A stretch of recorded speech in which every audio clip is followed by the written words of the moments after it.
मेरे सैया गाड़ीवान हे मेरे बलमा गाड़ीवान मेरे सैया गाड़ीवान मेरे सैया गाड़ीवान तनी ललकार के बैला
कि हर कदम पर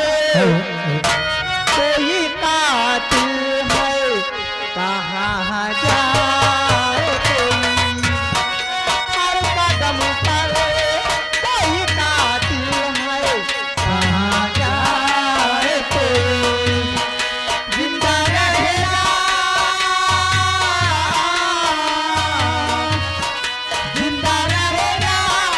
बड़ा मुश्किल है कहाँ जाए कोई हर कदम पर कोई कातिल है कहाँ जाए कोई हर कदम पर कोई कातिल है कहाँ जाए कोई जिंदा रहेगा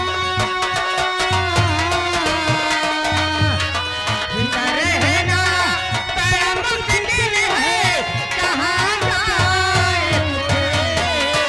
हर कदम पर कोई कातिल है कहाँ जाए हर कदम पर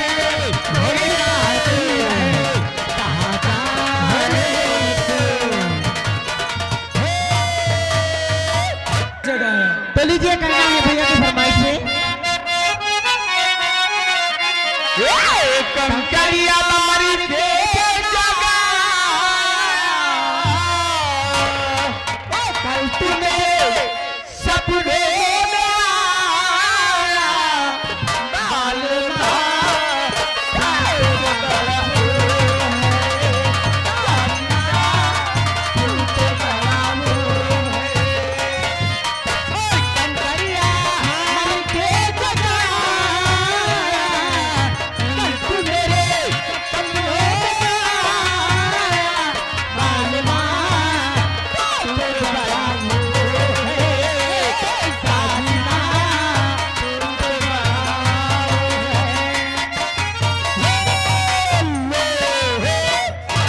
हेलो भैया गए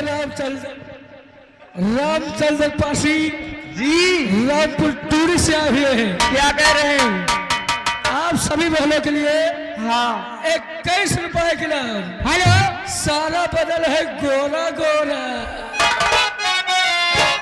कहीं कोई फिरे, हो, कोई फिरे, कहीं कोई फिरे, कोई फिरे, हो नींद टूटे और तो बात कोई फिरे, कोई फिरे, मेरे रोने पे